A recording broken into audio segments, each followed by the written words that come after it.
Welcome to JTV news. Secunderabad railway స్టేషన్లో భారీ అగ్ని ప్రమాదం చోటు చేసుకుంది.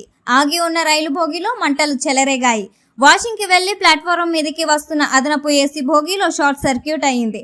దీంతో ఒక్కసారిగా మంటలు చెలరేగి దట్టమైన పొగలు ఆ ప్రాంతమంతా కమ్ముకున్నాయి. రైలు భోగిలో మంటలు గమనించిన సిబ్బంది ఫైర్ ఇంజన్ కి సమాచారం అందించారు. ఈలోపు రైల్వే స్టేషన్లో మంటలు ఆర్పే యంత్రంతో ప్రయత్నాలు చేశారు. ఇతర భోగిలకు వ్యాపించకుండా రైల్వే సిబ్బంది జాగ్రత్తలు తీసుకున్నారు. ఘటనా స్థలానికి చేరుకున్న అగ్నిమాపక సిబ్బంది మంటలను అదుపు చేశారు.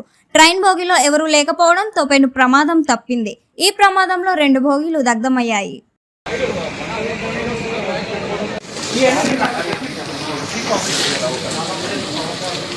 నేను నీకు పంపిస్తా కదా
బ్రేకింగ్ పాయింట్స్ ఏమన్నా